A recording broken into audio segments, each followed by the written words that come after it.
होर्मुज में जहाज पर हमले के बाद कच्चा तेल 4% तक महंगा। आईएईए चीफ बोले जल्द ईरान के परमाणु ठिकानों का निरीक्षण करेंगे। ईरान ने होर्मुज में नए रूट पर आपत्ति जताई। होर्मुज को लेकर ईरान अमेरिका आमने सामने। ट्रंप ने युद्ध खर्च के लिए 8.3 लाख करोड़ मांगे। लेबनान में इजरायली हमले जारी। ईरान बोला हमारी संपत्ति से अमेरिकी फसल नहीं खरीदेंगे। नेतन्याहू बोले लेबनान, सीरिया और गाजा से सेना नहीं हटेगी। ईरान ने अमेरिका विरोधी नारों पर रोक की खबर खारिज कर दी है। ईरान ने आरोप लगाया है कि अमेरिका और इजराइल के ईरान पर हुए हमले में साथ देने वाले नाटो मेंबर देशों को इसके लिए जवाबदेह ठहराया जाएगा।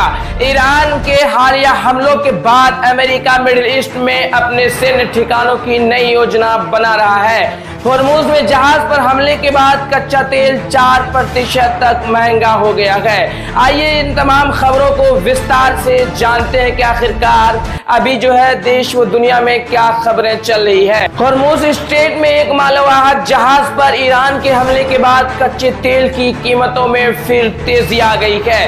अंतर्राष्ट्रीय समुद्री संगठन आईएमओ ने फंसे जहाजों को निकालने की अपनी योजना फिलहाल रोक दी है।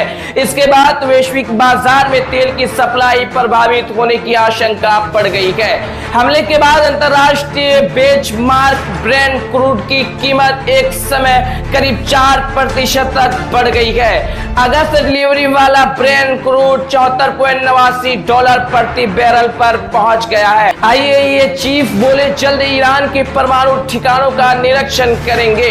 अंतर्राष्ट्रीय परमाणु ऊर्जा एजेंसी आईएईए के महानिदेशक राफेल ग्रोसी ने कहा कि एजेंसी जल्द ही ईरान के परमाणु ठिकानों का निरीक्षण करेगी। उन्होंने कहा कि अमेरिका ईरान समझौते के तहत ईरान के परमाणु कार्यक्रम की निगरानी की जिम्मेदारी आईएईए को मिली है।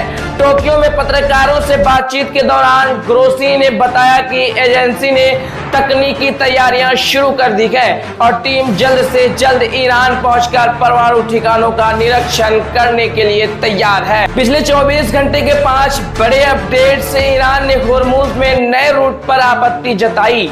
ईरान ने संयुक्त राष्ट्र यूएन के उस प्रस्ताव को खारिज कर दिया है जिसमें होर्मुज से जहाजों को सुरक्षित निकालने के लिए नए समुद्री रास्ते यानी इवैक्यूएशन लेन बनाने की बात कही गई थी। होर्मुज को लेकर ईरान अमेरिका आमने सामने। ईरान ने कहा कि बिना नियम माने गुजरने वाले जहाजों पर कार्रवाई होगी।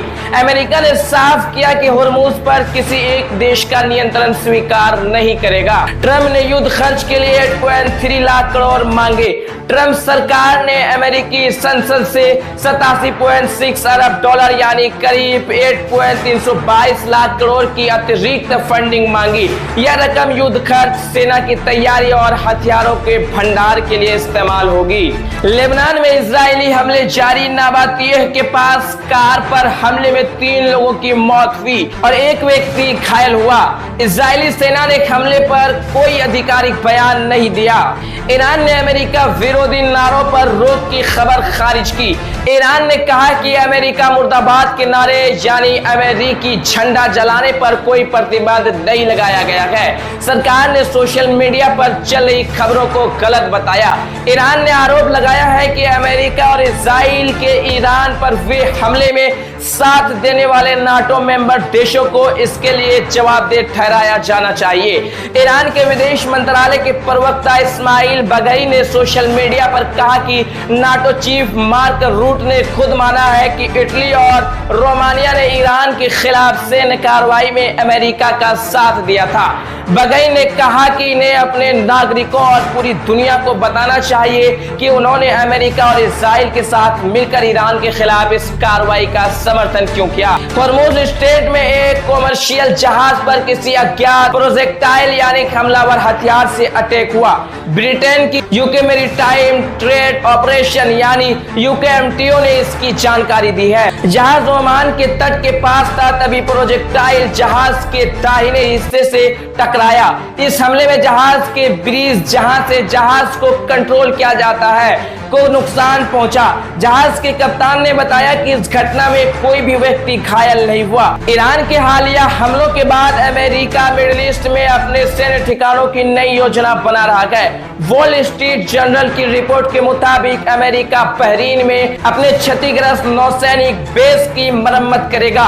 साथ ही कुवैत और सऊदी अरब में मौजूद कुछ सैन्य ठिकानों और ऑपरेशनों को इजराइल शिफ्ट करने पर भी विचार कर रहा है। रिपोर्ट के मुताबिक सैटेलाइट तस्वीरों से पता चला है कि बहरीन में अमेरिकी नौसैनिक बेस को ईरान हमलों में पहले बताए गए नुकसान से कहीं ज्यादा क्षति पहुंची है। अमेरिकी अधिकारियों के हवाले से रिपोर्ट में कहा गया है कि कुवैत और सऊदी अरब में मौजूद कुछ सैन्य ठिकानों को इजराइल ले जाने का विकल्प भी देखा जा रहा है। माना जा रहा है कि इससे अमेरिकी सैनिक और सैन्य ठिकानों ईरान और ड्रोन के खतरे से अपेक्षाकृत ज्यादा सुरक्षित रहेंगे। हालांकि अमेरिका ने अभी इस योजना की आधिकारिक पुष्टि नहीं की है। रिपोर्ट के मुताबिक इस पर फिलहाल शुरुआती स्तर पर चर्चा चल रही है। ईरान बोला कि हमारी संपत्ति से अमेरिकी फसल नहीं खरीदेंगे।